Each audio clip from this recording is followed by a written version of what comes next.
Hello everyone, welcome to school education. আজ আবার আলোচনা করব বেশ কিছু গুরুত্বপূর্ণ প্রশ্ন এবং উত্তর নিয়ে। তো দেখে নেওয়া যাক এখানে কোন কোন প্রশ্ন আলোচনা করা হয়েছে। এটা পার্ট 35 ভিডিও। প্রথমেই যে প্রশ্নটা রয়েছে সেটা হচ্ছে ইউরোপ ও আফ্রিকার মধ্যবর্তী আন্তর্জাতিক সীমারেখার নাম কি। এখানে অপশন কি কি রয়েছে? অপশন এ তে রয়েছে জিব্রাল্টার প্রণালী, অপশন বি তে রয়েছে মালাক্কা প্রণালী, অপশন সি তে রয়েছে পক প্রণালী এবং অপশন ডি তে রয়েছে ম্যাগিনট লাইন। এর সঠিক উত্তর হচ্ছে অপশন এ, জিব্রাল্টার প্রণালী। ইউরোপ ও আফ্রিকার মধ্যবর্তী আন্তর্জাতিক সীমারেখার নাম হচ্ছে জিব্রাল্টার প্রণালী। এছাড়া এখানে আমরা কি কি দেখতে পাচ্ছি? মালাক্কা প্রণালী, পক প্রণালী, ম্যাগিনট লাইন। সুতরাং এই তিনটে সম্বন্ধেও আমাদের জেনে রাখা দরকার, কারণ এখান থেকেও পরীক্ষায় প্রশ্ন আসার সম্ভাবনা আছে। তো প্রথমে জেনে নিই মালাক্কা প্রণালী সম্বন্ধে। মালাক্কা প্রণালী হচ্ছে মালয়েশিয়া এবং সুমাত্রার মধ্যবর্তী আন্তর্জাতিক সীমারেখা। তাহলে মালাক্কা প্রণালী কোথাকার? মালয়েশিয়া এবং সুমাত্রার মধ্যবর্তী আন্তর্জাতিক সীমারেখা। নেক্সট রয়েছে পক প্রণালী। পক প্রণালী হচ্ছে ভারত ও শ্রীলঙ্কার মধ্যে আন্তর্জাতিক সীমারেখা। এবং সবার শেষে কি রয়েছে? ম্যাগিনট লাইন। ম্যাগিনট লাইন হচ্ছে জার্মানি ও ফ্রান্সের মধ্যে আন্তর্জাতিক সীমারেখা। নেক্সট প্রশ্ন, ঋতু সংহার কার রচনা? এখানে অপশন কি কি রয়েছে? জয়দেব, কালিদাস, নাগার্জুন, বিদ্যাপতি। এর সঠিক উত্তর কি? এর সঠিক উত্তর হচ্ছে অপশন বি, কালিদাস। ঋতু সংহার রচনাটি লিখেছেন কালিদাস। এখান থেকে আর দুটো প্রশ্ন কিন্তু খুব ইম্পর্টেন্ট হয়ে যায়। প্রথম প্রশ্নটা কি? প্রথম প্রশ্নটা হচ্ছে এই যে ঋতু সংহার রচনা, এটি কোন ভাষায় রচিত? এটি সংস্কৃত ভাষায় রচিত। অবশ্যই মনে রাখতে হবে এটি সংস্কৃত ভাষায় রচিত। এবং এখান থেকে আর একটা প্রশ্ন ইম্পর্টেন্ট হয়ে যায় যে এই যে রচনা বা এই যে কাব্য, এর মোট কয়টি অধ্যায় আছে? এর মোট 6টি অধ্যায় আছে। পরবর্তী প্রশ্ন, সিওল কোন দেশের রাজধানী? এখানে অপশন কি কি রয়েছে? উত্তর কোরিয়া, দক্ষিণ কোরিয়া, বাহরিন, লাওস। এর সঠিক উত্তর কি? এর সঠিক উত্তর হচ্ছে অপশন বি, দক্ষিণ কোরিয়া। সিওল হচ্ছে দক্ষিণ কোরিয়ার রাজধানী। এখানে আরও 3টি দেশের নাম আছে, উত্তর কোরিয়া, বাহরিন, লাওস। সুতরাং এই 3টি দেশের রাজধানী সম্বন্ধেও আমাদের জেনে রাখা দরকার, কারণ কোথা থেকে প্রশ্ন আসবে বলা যায় না। প্রশ্ন যে সিওলই আসবে তার তো কোনো মানে নেই, বা দক্ষিণ কোরিয়ার রাজধানী কি সেটা আসবে তার তো কোনো মানে নেই। উত্তর কোরিয়ার রাজধানী কি এটাও প্রশ্নে আসতে পারে। সেক্ষেত্রে উত্তর কি হবে? উত্তর কোরিয়ার রাজধানী হচ্ছে পিয়ংইয়ং। অবশ্যই মনে রাখবেন পিয়ংইয়ং। লাওসের রাজধানী কি? লাওসের রাজধানী হচ্ছে ভিয়েন্তিয়ান। এবং বাহারিনের রাজধানী কি? বাহারিনের রাজধানী হচ্ছে মানামা। পরবর্তী প্রশ্ন খুব ইম্পর্টেন্ট প্রশ্ন, ভূপাল গ্যাস দুর্ঘটনা কবে হয়েছিল? ভূপাল গ্যাস দুর্ঘটনা ভারতের যতগুলি দুর্ঘটনা ঘটেছে তার মধ্যে সব থেকে বড় দুর্ঘটনা বলা যেতে পারে। ভূপাল গ্যাস দুর্ঘটনা কবে হয়েছিল? এখানে অপশন এ তে রয়েছে 2nd ডিসেম্বর 1984, অপশন বি তে রয়েছে 5th সেপ্টেম্বর 1984, অপশন সি তে রয়েছে 7th নভেম্বর 1986 এবং অপশন ডি তে রয়েছে 3rd ডিসেম্বর 1987। এর সঠিক উত্তর কি? এর সঠিক উত্তর হচ্ছে option A, 2nd December 1984। Bhopal gas দুর্ঘটনা হয়েছিল 2nd ডিসেম্বর 1984। ভূপালের যে চার্নোবিল ইউনাইট কার্বাইডের যে কারখানা ছিল, সেই কারখানায় গ্যাস লিকের কারণে এই দুর্ঘটনা ঘটেছিল। এখান থেকে তাহলে ইম্পর্টেন্ট কি হয়ে যাচ্ছে? যে গ্যাস লিক হয়েছিল এটা তো আমরা জানলাম, কিন্তু কি গ্যাস লিক হয়েছিল? কোন গ্যাস লিক হওয়ার জন্য এত বড় দুর্ঘটনা ঘটেছিল? সেই গ্যাসটির নাম অবশ্যই আমাদের মনে রাখতে হবে। গ্যাসটির নাম হচ্ছে মিথাইল আইসোসাইনেট। Methyl isocyanate. এবং এই গ্যাসটি লিক হওয়ার কারণে প্রায় 3500 জন মানুষ নিহত হয়েছিলেন এবং যারা বেঁচেছিলেন তাদেরও শারীরিকভাবে প্রচুর ক্ষতি হয়েছিল। পরবর্তী প্রশ্ন, পৃথিবীর গভীরতম হ্রদ কি? এখানে অপশন কি কি রয়েছে? উলার, বৈকাল, চিল্কা, লেক, তানা। প্রশ্নটা খুবই সহজ, আশা করি আপনারা এর সঠিক উত্তর করে ফেলেছেন। তবু আমি বলে দিই এর সঠিক উত্তর হচ্ছে অপশন বি, বৈকাল। পৃথিবীর গভীরতম হ্রদ হচ্ছে বৈকাল। আমরা কি জানলাম? গভীরতম হ্রদ বৈকাল। কিন্তু এর গভীরতা কত? এর সর্বোচ্চ গভীরতা হচ্ছে 1642 মিটার বা প্রায় 5387 ফুট। একটা পয়েন্ট আমরা জানলাম। আর একটা পয়েন্ট খুব ইম্পর্টেন্ট, এটি পৃথিবীর প্রাচীনতম এবং আয়তনের দিক থেকে সব থেকে বৃহত্তম স্বাদু জলের হ্রদ। এটা অবশ্যই মনে রাখতে হবে, এটা আয়তনের দিক থেকে বৃহত্তম স্বাদু জলের হ্রদ। পরবর্তী প্রশ্ন, কোন মুঘল সম্রাটের সমাধিস্থল ভারতের বাইরে অবস্থিত? আপনারা যদি আগের ভিডিওটা দেখে থাকেন, আগের পার্টের ভিডিও দেখে থাকেন, তো সেখানেও কিন্তু এই রিলেটেড কিছুটা আলোচনা করা হয়েছিল। যদি আপনারা আগের ভিডিও দেখে থাকেন তো এর অ্যান্সার এতক্ষণে সঠিক উত্তর করে ফেলেছেন। তবু আমি বলে দেবো এখানে অপশন কি রয়েছে? হুমায়ুন, আকবর, শাহজাহান, জাহাঙ্গীর।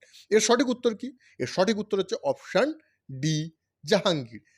মুঘল সম্রাট জাহাঙ্গীরের সমাধিস্থল ভারতের বাইরে অবস্থিত। এখন এখান থেকে প্রশ্ন হচ্ছে, ভারতের বাইরে কোথায় অবস্থিত জাহাঙ্গীরের সমাধিস্থল? জাহাঙ্গীরের সমাধিস্থল অবস্থিত ভারতের বাইরে কাবুলে, অর্থাৎ আফগানিস্তানের কাবুলে অবস্থিত জাহাঙ্গীরের সমাধিস্থল। এখান থেকে আরেকটা পয়েন্ট ইম্পর্টেন্ট হয়ে যায়, যেটা এর আগের ভিডিওতেও আমরা আলোচনা করেছি, যে জাহাঙ্গীরের এই সমাধিস্থল কে নির্মাণ করেছিলেন এটা নিয়ে বিতর্ক রয়েছে। কোনো কোনো জায়গায় দেখবেন নূরজাহান, কোনো কোনো জায়গায় দেখবেন শাহজাহান। এর সঠিক উত্তর কি? অ্যাকচুয়ালি এই সমাধিস্থল নির্মাণ কার্য শুরু করেছিলেন নূরজাহান এবং সমাপ্ত করেছিলেন শাহজাহান। পরবর্তী প্রশ্ন, খুব ইম্পর্টেন্ট প্রশ্ন, প্রচুর স্টুডেন্ট এই প্রশ্নটার ভুল উত্তর পরীক্ষার হলে করে দিয়ে চলে আসে। এখানে কি আছে? নেহেরু রিপোর্ট কার নেতৃত্বে প্রস্তুত হয়? এখানে অপশন কি কি রয়েছে? অপশন এতে রয়েছে জওহরলাল নেহরু, অপশন বিতে রয়েছে মতিলাল নেহরু, অপশন সিতে রয়েছে মহাত্মা গান্ধী, অপশন ডিতে রয়েছে রাজেন্দ্র প্রসাদ। এর সঠিক উত্তর কি? প্রচুর স্টুডেন্ট এই প্রশ্নের উত্তর পরীক্ষার হলে জওহরলাল নেহরু করে আসে, কারণ নেহরু রিপোর্ট জওহরলাল নেহরু করে আসে, আর সেটা সম্পূর্ণ রকমভাবে ভুল হয়।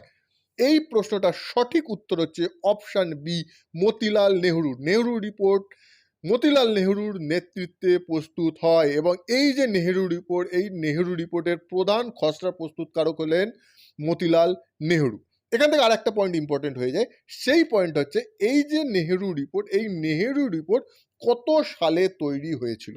এই নেহরু রিপোর্ট তৈরি হয়েছিল 1928 খ্রিস্টাব্দে। এছাড়াও আমাদের এই চ্যানেলে এই নেহরু রিপোর্ট রিলেটেড বিস্তারিত একটা শর্ট নোট ভিডিও আছে, যদি আপনারা চান তো সেই ভিডিওটা দেখতে পারেন। নেহরু রিপোর্ট সম্পর্কে বিস্তারিত আলোচনা সেখানে করা হয়েছে, সেগুলো অবশ্যই আপনাদের জেনে রাখা দরকার। পরবর্তী প্রশ্ন, মতিলাল নেহরু কোন পত্রিকা প্রতিষ্ঠা করেন? এখানে অপশন কি কি রয়েছে? অপশন এতে রয়েছে আনন্দবাজার পত্রিকা, অপশন বিতে রয়েছে যুগান্তর, অপশন সিতে রয়েছে দ্য লিডার, অপশন ডিতে রয়েছে হিন্দুস্তান টাইমস। এর সঠিক উত্তর কি? এর সঠিক উত্তর হচ্ছে option C, the leader. Motilal Nehru the leader পত্রিকা প্রতিষ্ঠা করেন। এখান থেকে ইম্পর্টেন্ট প্রশ্ন হয়ে যায় যে এই দ্য লিডার পত্রিকা কত সালে তিনি প্রতিষ্ঠা করেছিলেন? সালটা হচ্ছে 1909 সালের 24শে অক্টোবর। অবশ্যই মনে রাখতে হবে 1909 সালের 24শে অক্টোবর তিনি দ্য লিডার পত্রিকাটি প্রতিষ্ঠা করেছিলেন। এবং কোথায় প্রতিষ্ঠা করেছেন? জায়গাটা হচ্ছে এলাহাবাদে। এবং তিনি এই দ্য লিডার পত্রিকার মাধ্যমে জাতীয়তাবাদী চিন্তাধারার প্রচার করতেন। আপনারা যদি এখনো পর্যন্ত আমাদের এই স্কুল এডুকেশন চ্যানেল সাবস্ক্রাইব না করে থাকেন তো অবশ্যই সাবস্ক্রাইব করে নিন, যাতে আপনারা আমাদের সঙ্গে যুক্ত থাকতে পারেন, আমাদের প্রত্যেকটা ভিডিওর নোটিফিকেশন পেতে পারেন, এবং প্রত্যেকটা ভিডিও দেখে আপনারা আপনাদের চাকরির পরীক্ষা তথা বিভিন্ন পরীক্ষার প্রিপারেশন নিতে পারেন। তো এখনই অবশ্যই সাবস্ক্রাইব করে নিন। পরবর্তী প্রশ্ন, চিত্তরঞ্জন দাস স্বরাজ দলে কি পদে ছিলেন? এখানে অপশন কি কি রয়েছে? অপশন এতে রয়েছে সভাপতি, অপশন বিতে রয়েছে সম্পাদক, অপশন সিতে রয়েছে কোষাধ্যক্ষ, অপশন ডিতে রয়েছে সহ সভাপতি।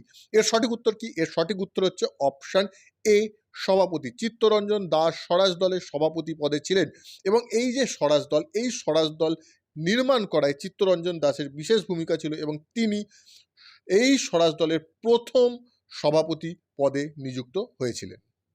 নেক্সট প্রশ্ন, ডিসইনভেস্টমেন্ট এর অর্থ কি? ইকোনমিক্সের প্রশ্ন, ইন্ডিয়ান ইকোনমি চাকরির পরীক্ষার জন্য খুব ইম্পর্টেন্ট, কারণ ইকোনমি থেকে প্রশ্ন আসতেই পারে। তো এটা দেখে নেওয়া যাক এর উত্তর কি হবে। এখানে অপশন রয়েছে বিনিয়োগ বৃদ্ধি, কর বৃদ্ধি, বৈদেশিক মুদ্রা বিনিময়, সরকারি শেয়ার বিক্রি করা। এর সঠিক উত্তর কি হবে তাহলে? এর সঠিক উত্তর হচ্ছে অপশন ডি, সরকারি শেয়ার বিক্রি করা। যদি গভর্নমেন্ট তার বিভিন্ন জায়গায় যে লগ্নি আছে, শেয়ার আছে, বা যে মালিকানা আছে, সেই শেয়ার যদি সরকার বিক্রি করে, তাহলে সেই ব্যবস্থাপনাকে বলা হয় বা সেই পদ্ধতিকে বলা হয় ডিসইনভেস্টমেন্ট।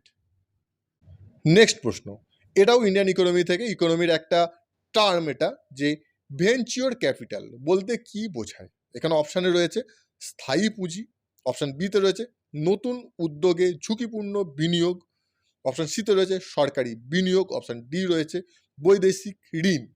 এর সঠিক উত্তর হচ্ছে অপশান বি, নতুন উদ্যোগে ঝুঁকিপূর্ণ বিনিয়োগ।